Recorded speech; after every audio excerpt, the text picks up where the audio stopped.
नमस्कार, जय Jagannath. Subrata classes YouTube channel को आपण मानक स्वागत। आज आम आलोचना करबा ओडिशार इतिवृत्ति जोटा कि डॉक्टर सुरेंद्र कुमार महाराणा ओडिया साहित्य इतिहास रे उल्लेख रही अछि कि डॉक्टर सुरेंद्र कुमार महाराणा ओडिशार इतिहास को एठारे वर्णन करछन्ति। तांकर लालित्यपूर्ण भाषा रे से ठीक भाबरे बुझेछन्ति। सेटा आज आम पढ़ा एवं बुझा। आपण जदि मो चैनल को नुआ आछन्ति सब्सक्राइब लाइक शेयर करने सहित ऑन नोटिफिकेशन को ऑन करंतु। चलंतु स्टार्ट करबा ओडिशार इतिवृत्ति। प्रथमे आमे बुझिबा ओडिशार इतिवृत्ति कोन। ओडिशार इतिवृत्तिर अर्थ हेउची ओडिशार अतीतर कहानी कि ओडिशा रे घटी जाइथिबा घटना गुड़िक कौन कौन थिला। इतिहास रो प्रकृत अर्थ हेउची अतीतर घटना बा विषय वस्तु इतिवृत्ति जोटा कि घटी जाइछि। सेही विषय वस्तु को हमर डॉक्टर सुरेंद्र कुमार महाराणा निज भाषा रे ओडिशार इतिवृत्ति से ओडिशार घटना गुड़ी को वर्णना करी तांको पुस्तक रे रचित करछन्ति। चला प्रथमे हमें पढ़िबा ओडिशार इतिवृत्ति संपर्क रे। प्रथम, भारतर पूर्व उपकूल रे आधुनिक ओडिशा प्रदेश अवस्थित। आर उत्तर रे रहिछि झारखंड, उत्तर पूर्व रे रहिछि पश्चिम बंग, दक्षिण रे आंध्र प्रदेश, पूर्व रे बंगोपसागर एवं पश्चिम रे छत्तीसगढ़। कि एठारे उल्लेख अछि कि भारतर पूर्व उपकूल रे हमर ओडिशा रहिछि आ एरो चारि दिगरी विभिन्न प्रकार राज्य सहित आ एक सागर अवस्थित। कि उत्तर रही झारखंड, उत्तर पूर्व रही पश्चिम बंग, दक्षिण रही आंध्र प्रदेश आ पूर्व रही बंगोपसागर ता सहित पश्चिम रही छत्तीसगढ़। आउ ओडिशार आयतन हेउची 1,55,707 वर्ग किलोमीटर।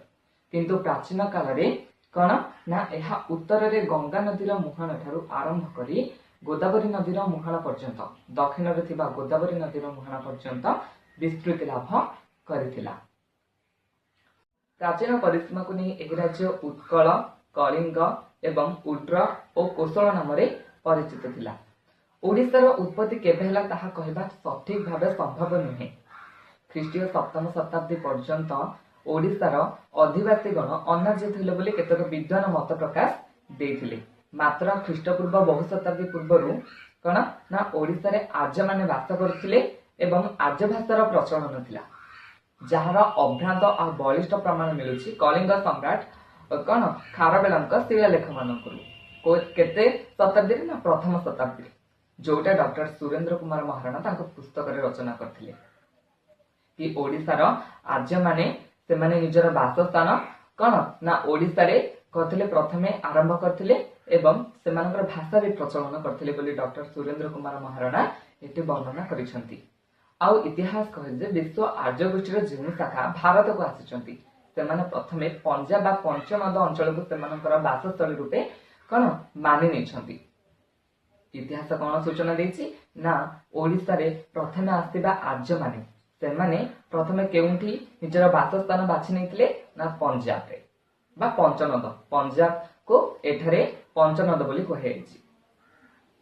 उत्तर रो दक्षिण को अग्रसर हेबा समय रे भारत रे पूर्वर वास करुवा द्राविड़ एवं अनार्य मान सहित सेमानकर संघर्ष होइछि, जहा फल कि आर्य मानकर जय लाभ होइछि एवं आर्य माने दक्षिण पथ को अग्रसर करिसेंति।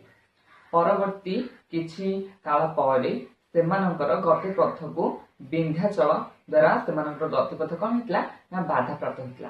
कि मध्य भारत रे पूर्व पश्चिम को लंबी जाइथिबा विंध्याचल द्वारा सेमानकर गति पथ पुणी थरे बाधा प्राप्त होइथिला। सेमाने पुणी थरे सेमानकर प्रयास जारी रखिले कि दक्षिण पथ को आमे जिबा केमिति। एहा भाबी सेमाने दुईटी पथ आविष्कार करथिले जोटा कि एठारे उल्लेख अछि। से दुईटी पथ हला गोटी हला पश्चिम भारत रे गुजरात और अन्यटी हला पूर्व भारत रे अवस्थित थिबा हमर ओडिशा। सुतराम सुदूर अतीत रे भारत रे पश्चिम रे गुजरात एवं पूर्व रे उत्कल ए दुईटी कौन थिला ना द्राविड़ और आर्य संस्कृति तथा सभ्यतार महान मिलन क्षेत्र। ओडिशा एवं गुजरात को कौन कहला ना କାରଣ ସଂସ୍କୃତି ଆମର ଆର୍ଯ୍ୟ ସଂସ୍କୃତି ତଥା ସଭ୍ୟତାର ମିଳନ କ୍ଷେତ୍ର ବୋଲି କୁହାଯାଇଛି। ପରବର୍ତ୍ତୀ ଭିଡିଓରେ ଆମେ ଏହାର ପରବର୍ତ୍ତୀ ବିଷୟବସ୍ତୁକୁ ବୁଝିବା। ନମସ୍କାର।